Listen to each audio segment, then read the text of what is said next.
দর্শক, কক্সবাজারে পদযাত্রা শেষে বান্দরবন যাওয়ার পথে চকরিয়ায় এনসিপি নেতাদের স্থানীয় বিএনপি নেতাকর্মীদের মধ্যে উত্তেজনা চলছে। আগে আওয়ামী লীগের আমলে নারায়ণগঞ্জে বিখ্যাত গডফাদার শামীম ওসমান ছিল।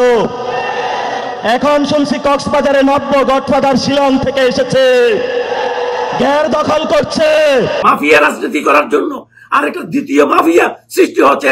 আপনার কি সিটিজেন পার্টি নাকি নামের একটা নামই তো জানি না। এনসিসি পার্টির একজন কি পাটোয়ারি নামের একটা ছেলে।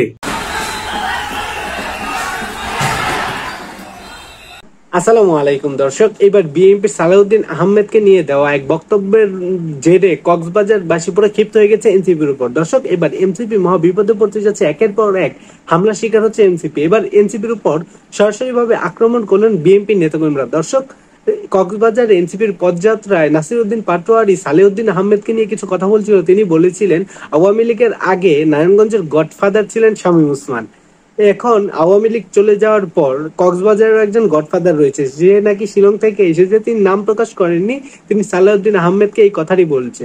ঠিক এই জের ধরে কক্সবাজারের বিএনপি সমর্থনকারীরা তাদেরকে বিভিন্নভাবে আক্রমণ করার চেষ্টা করছে। দর্শক, এই নিয়ে একটি সম্পূর্ণ ভিডিও ফুটেজ গুলো চলুন আমি আপনাদেরকে দেখাই কক্সবাজার বাসীরা কি করছে, কেন করছে এবং বর্তমানে সর্বশেষ কি পরিস্থিতি। দর্শক, কক্সবাজারে পদযাত্রা শেষে বান্দরবন যাওয়ার পথে চকরিয়ায় এনসিপি নেতাদের স্থানীয় বিএনপি নেতাকর্মীদের মধ্যে উত্তেজনা চলছে। সেখানে আমাদের বিশেষ প্রতিনিধি আখলাকুস সাফা আছেন, সরাসরি যোগ দেবেন। সাফা, চকরিয়ার ঘটনা সম্পর্কে বিস্তারিত তথ্য আমাদেরকে একটু জানাবেন, আর এনসিপি নেতারা এখন কোথায় অবস্থান করছেন সেই তথ্য থাকলেও আমাদের জানাবেন। এনসিপি নেতারা কক্সবাজারে যে পদযাত্রা এবং পথসভা, সেই পথসভা শেষ করে বান্দরবনের দিকে যাচ্ছিল। ঠিক এই সময় আমরা যেটি দেখলাম, অর্থাৎ পথ এনসিপি নেতা নাসিরউদ্দিন পাটোয়ারি একটি বক্তব্যকে কেন্দ্র করেই কিন্তু এই উত্তেজনা তৈরি হয়েছে। এখানকার যে জেলা বিএনপির নেতা কর্মীরা রয়েছেন এবং আহ্বায়ক নিজেও রয়েছেন, তারাও কিন্তু যে বিষয়গুলো বলছেন সেটি হচ্ছে যে বিএনপি নেতা। প্রিয় কক্সবাজারবাসী, আগে আওয়ামী লীগের আমলে নারায়ণগঞ্জে বিখ্যাত গডফাদার শামীম ওসমান ছিল। এখন শুনছি কক্সবাজারে নব্য গডফাদার শিলং থেকে এসেছে, ঘের দখল করছে, মানুষের জায়গা জমি দখল করছে, চাঁদাবাজি দখল করছে। আবার নাকি সেই সংস্কার বুঝে না। না বললাম, কক্সবাজারের জনতা এই ধরনের সংস্কার বিরোধী যে পিয়ার বুঝে না, রাজপথে তাদেরকে ঠেকিয়ে দিবে ইনশাআল্লাহ। একই রাজপথে আপনার রক্ত পড়েছে, আমাদেরও পড়েছে, রক্তের মধ্যে আমাদের বন্ধন। এই বন্ধন কেউ ছিন্ন করতে পারবে না। অভ্যুত্থানের সময় আমরা কি ভারতে ছিলাম? আমরা বাংলাদেশে ছিলাম। বাংলাদেশে থেকে শেখ হাসিনাকে পালিয়েছি। বাংলাদেশে থেকে শেখ হাসিনাকে বিচারের কাঠগড়ায় দাঁড় করাবো। এইসব নয় ছয় আমাদেরকে দেখিয়ে লাভ নাই। এনসিসি পার্টির একজন কি পাটোয়ারি নামের একটা ছেলে আমাদের স্থায়ী কমিটির নেতা জনাব সালাউদ্দিন আহমদ সাহেবের বিরুদ্ধে মারাত্মক কটূক্তি করার জন্য আমি তীব্র ভাষায় নিন্দা জানাচ্ছি। তার উচিত হয়নি এরকম কোনো কথা বলা। সালাউদ্দিন অত্যন্ত উঁচু মানের একজন নেতা এবং জ্ঞানে গুণে বহু গুণ তার চেয়ে অনেক উঁচু মানের নেতা।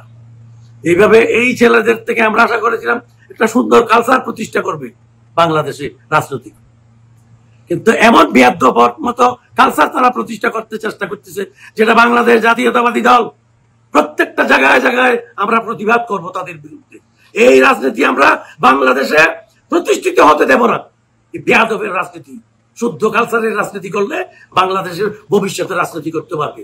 বিয়াদবের কোন রাজনীতি বাংলাদেশে আরটাই হবে না। মাফিয়া রাজনীতি করার জন্য আরেকটা দ্বিতীয় মাফিয়া সৃষ্টি হচ্ছে। আপনার কি সিটিজেন পার্টি নাকি নামের একটা নামই তো জানি না, এখনো নাম প্রকাশ করতে পারে না। এখনো নেতাদের, বড় বড় নেতাদের গালি দিচ্ছি। কি সাহস এই ছেলেদের? কে দিয়েছে এই সাহস? কে দিয়েছে? তার মূল উদ্ঘাটন করবো আমরা। কক্সবাজারে এসে কক্সবাজারের মানুষের সেন্টিমেন্টের উপরে আঘাত করবে, এটা কখনো বরদাস্ত করা হবে না। খবরদার বলছি আমি।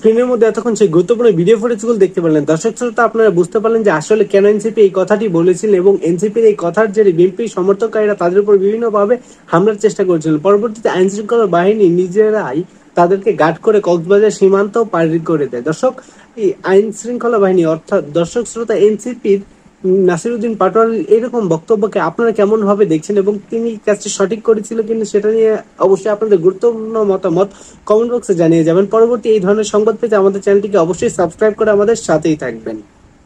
দেখা হচ্ছে পরবর্তী নতুন কোনো ভিডিওতে। এখনকার মতো এখানেই বিদায় নিচ্ছি। আল্লাহ হাফেজ।